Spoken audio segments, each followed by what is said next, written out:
Hello, my dear student. Dear student, today's turn of our Hindi book. So we start our Hindi book and let's see what is our today's work in Hindi book.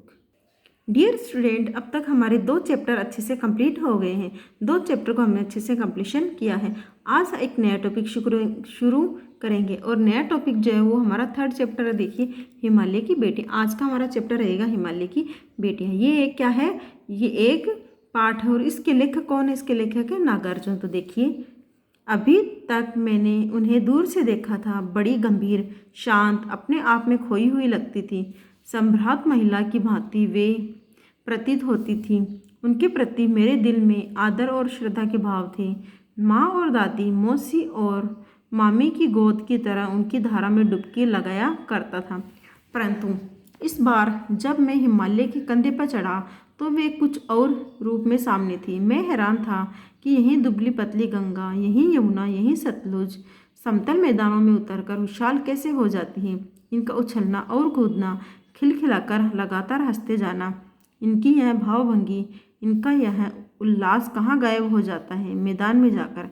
किसी लड़की को जब मैं देखता हूँ, किसी कली पर जब मेरा ध्यान अटक जाता है, तब भी इतना कौतूहल और विस्मय नहीं होता जितना कि इन बेटियों की बाल लीला देखकर। अब देखिए, हिमालय की बेटियाँ, हमारा चैप्टर हिमालय की बेटियाँ। जैसे कि आप जानते हो, हिमालय क्या है? एक सबसे बड़ा बर्फ का पर्वत है। अब हिमालय की बेटियाँ हैं तो इसका मतलब उसकी बेटियाँ कौन हो सकती हैं? हिमालय से निकलने वाली जो नदियाँ हैं उसको क्या कहा जाता है? हिमालय की बेटियाँ कहा जाता है। और वही हमारे चैप्टर में भी नाम आया था, गंगा, यमुना, सतलज। ये कौन है? ये हिमालय की बेटियाँ हैं। तो जो हमारे लेखक हैं उन्होंने इस वृत्तांत में हिमालय की बेटियाँ गंगा, यमुना और सतलज के बारे में हमें बताया है कि किस प्रकार से ये नदियाँ हैं और इनको देखकर लेखक के मन में क्या विचार आते हैं, वो देखिए।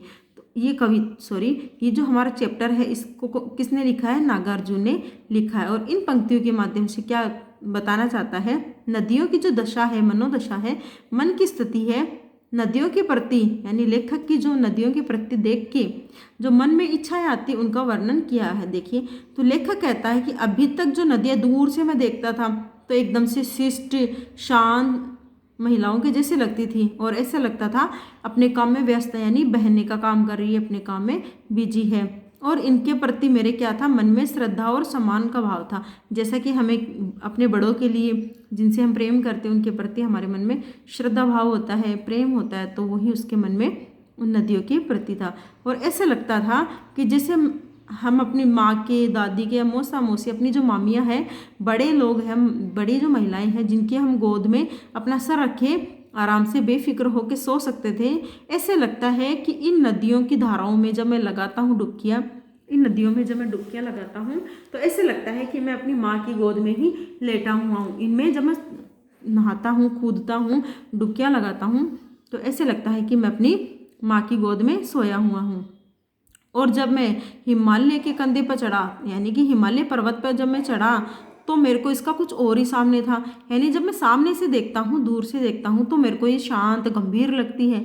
और जब मैं इनको हिमालय पे काफ़ी ऊंचाई, जैसा कि आप जानते हैं हिमालय काफ़ी ऊंचा, सबसे ऊंचा पहाड़ है तो काफ़ी ऊंचा है। जब मैं उसके ऊपर चढ़ के मैंने इनको देखा तो मैंने देखा कि दुबली पतली जो गंगा नदी है, यमुना नदी है या सतलज नदी है, ये दुबली पतली लगती है ऊपर से, लेकिन जब ये समतल मैदानों में जाती है तो अचानक ही काफ़ी बड़ी हो जाती है। और इनकी जो हंसी है, खिलखिलाहट है, इनकी भाव भंगिमाएँ हैं, ये पता नहीं कहाँ गायब हो जाती है। यानी कि जब ये हिमालय से निकलती है तब ये छोटी होती है, दुबली पतली होती है, लेकिन जैसे ये खुले मैदान में जाती है, समतल मैदानों में जाती है, ये बड़ी बन जाती है। तो कवि, लेखक कहना चाहता है कि ये इस प्रकार से कैसे हो जाता है। इनको देख के जब मैं देखता हूँ तो मुझे बड़ा आश्चर्य होता है। इतना आश्चर्य तो जब मैं किसी लड़की को देखता हूँ, किसी फूल की कली को देखता हूँ, तब भी मेरा इतना आश्चर्य नहीं होता है जितना मैं आज इनकी हिमालय की बेटियों की जो बाल लीलाएं हैं उनको देखकर होता हूँ, किस प्रकार से दुबली पतली होती है।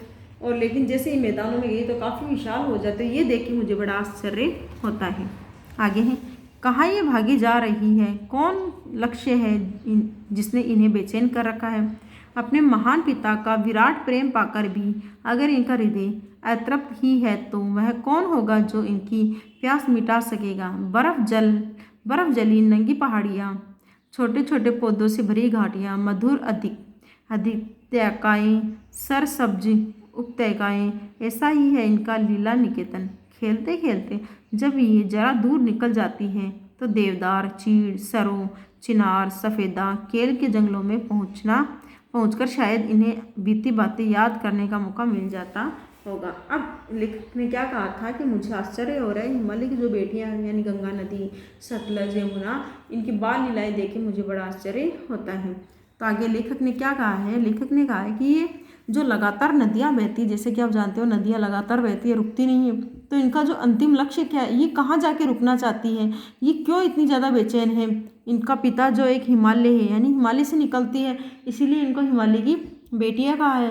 तो हिमालय जो इतना विशाल है, इतना बड़ा है, ये अपने आप में इसको खिलाता है, पिलाता, अपना प्यार देता है, फिर भी ये संतुष्ट नहीं होती, फिर भी ये काफ़ी दूर तक निकल जाती हैं।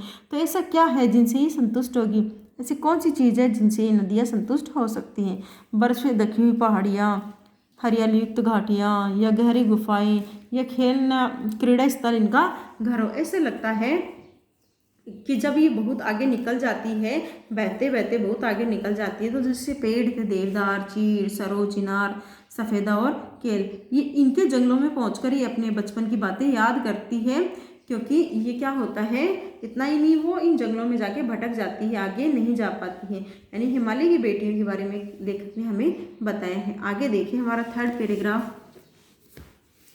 कौन जाने बुढ़ा हिमालय अपनी इन नटखट बेटियों के लिए कितना सिर धुनता होगा। बड़ी बड़ी चोटियों से जाकर पूछिए तो उत्तर में विराट मौन के सिवाय उनके पास और रखा ही क्या है। सिंधु और ब्रह्मपुत्र, ये दो ऐसे नाम हैं जिनके सुनते ही रावी, सतलुज, व्यास, झेलम, काबुल को कुबा भी कहा जाता है, कपिशा, गंगा, यमुना, सरयू, गंडक, कोसी आदि हिमालय की छोटी बड़ी सभी बेटियां आंखों के सामने नाचने लगती हैं। आगे क्या कहा है, हिमालय का इतिहास जैसा कि आप सब जानते हैं बहुत पुराना है। बुढ़ा हिमालय इसलिए कहा गया है कि काफ़ी वर्षों पहले से, पता नहीं कितने सालों से है, ये बहुत पुराना है। तो ऐसे ही बुढ़े हिमालय, जो प्राचीन काल का जो इतिहास बताया गया है कि हिमालय काफ़ी पुराना है, तो हिमालय क्या करना चाहता है, हिमालय ये कहकर अपनी जीवंतता पैदा करना चाहता है कि इनकी जो बेटियां हैं, तो हिमालय जो है वो अपनी बेटियों को देख के, यानी कि जैसा कि आप जानते हो कि हिमालय की बेटियां माना गया है इन नदियों को, तो अपनी जो नटखट बेटियां हैं इनके लिए पता नहीं कितना परेशान होता होगा, क्योंकि ये हिमालय से निकलती है और पता नहीं कहाँ जाके ये रुकती है। तो ये जो हिमालय है वो अपनी बेटियों के लिए कितना परेशान होता होगा, सिर धूना यानी परेशान होता होगा। ऊंचे ऊंचे शिखर उनसे पूछा जाए तो वो भी उत्तर नहीं देंगे।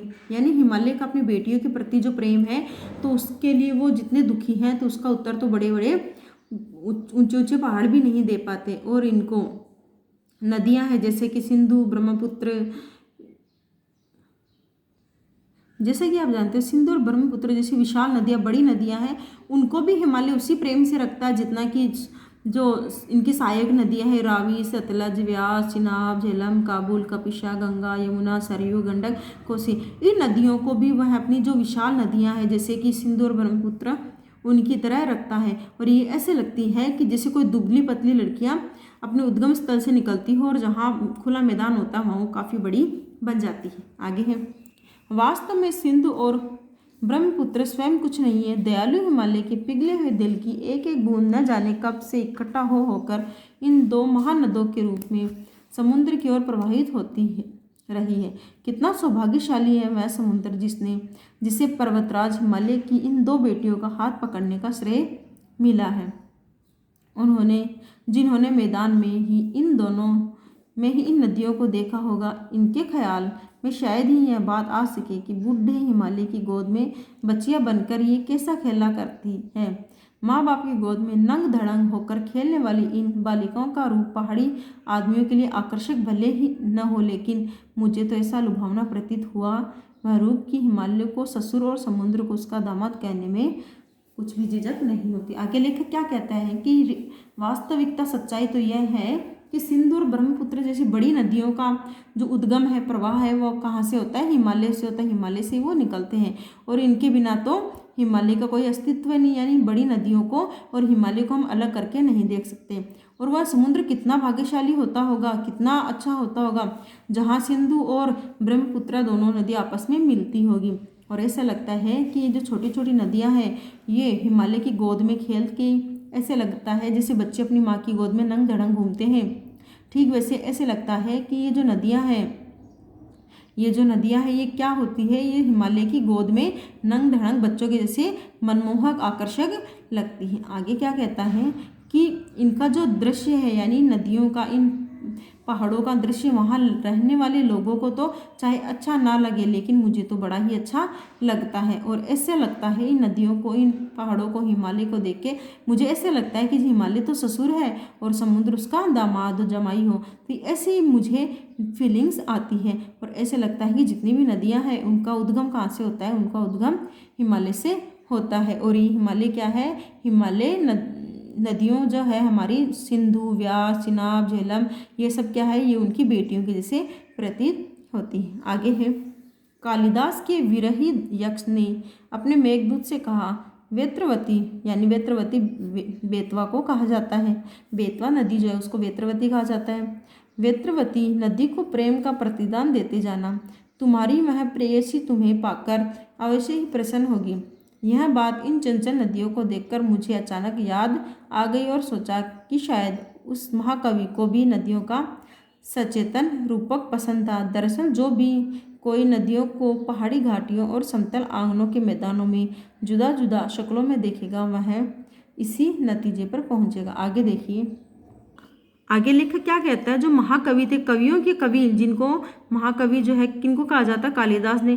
कालिदास के प्रसंग को जोड़ते हुए कहा है कि कालिदास ने विरही यक्ष को कहा। विरही कौन होता है, जो किसी की वेदना में तड़पता है उसको विरही कहा जाता है। तो विरही यक्ष ने अपने मेघदूत यानी बादल से कहा कि तुम जाते समय बेतवा नदी से मिलते हुए जाना, तो तुम्हें ऐसे लगेगा कि वो तुमसे प्रेम करती है, वो निश्चय तुम्हारी प्रेमिका तुम्हें पाकर आनंदित होगी। यानी कि कालिदास के विरही यक्ष ने अपने मेघदूत से कहा, बादल से कहा कि तुम जाते हुए बेतवा नदी के समीप होके जाना और वहाँ तुम जाओगे तो तुम्हें ऐसे लगेगा कि वो तुम्हारी प्रेमिका है और तुम्हें देखकर, तुम्हें पाकर उसके काफ़ी ज़्यादा आनंद महसूस हुआ है। आगे क्या कहा है लेखक ने कहा है कि टेढ़ी मेढ़ी नदियाँ, जो चंचल नदियाँ हैं, उनको देख के अचानक ही कालिदास की जो नदियों का जो मानवीय रूप बताया था वो उनको याद आ गया है। आगे उन्होंने बताया, वास्तव में नदियों को घाटियों और समतल मैदानों में जो अलग व्यक्तित्व देखने को मिलेगा वह इसी परिणाम पे पहुंचेगा।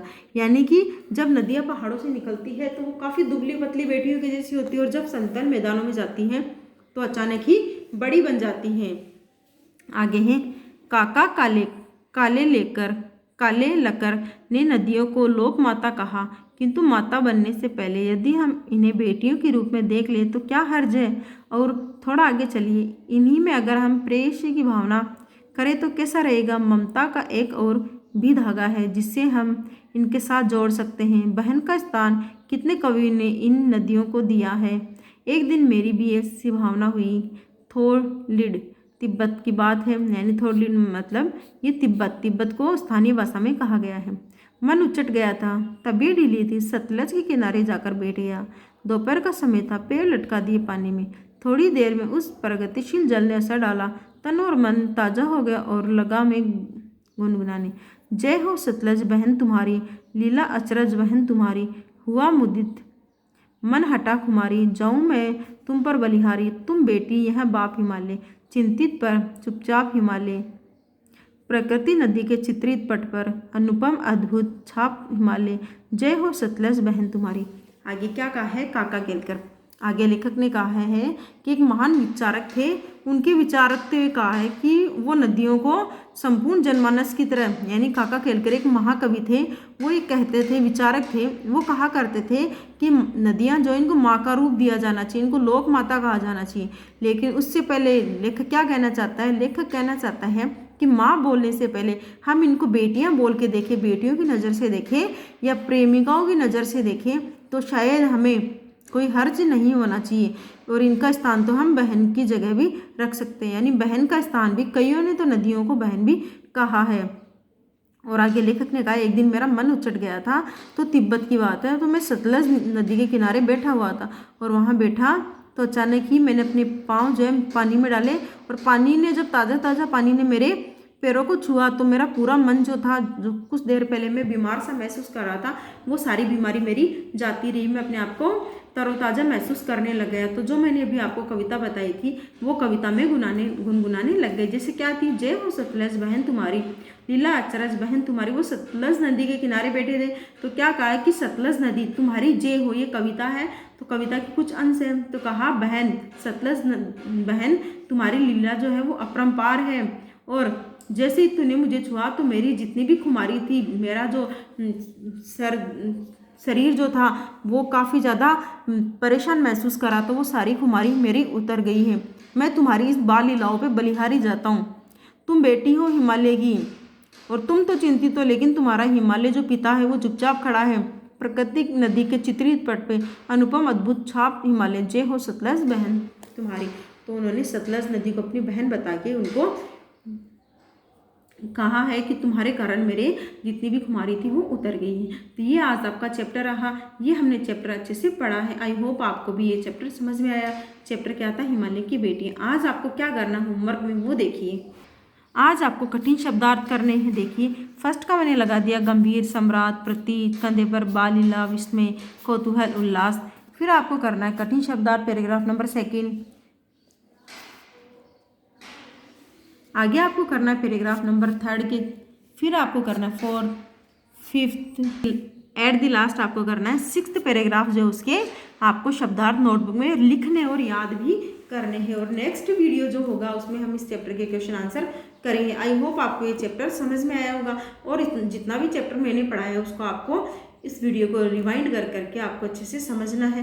कन्फ्यूजन अगर आपको कहीं होती, कोई क्यूरी होती, कोई क्वेश्चन होता है, तो आप कमेंट करके हमसे पूछ सकते हो। और आपको इस वीडियो को ज़्यादा से ज़्यादा शेयर और लाइक करना है। Thank you for watching this wonderful video. Have a nice day. Thank you so much.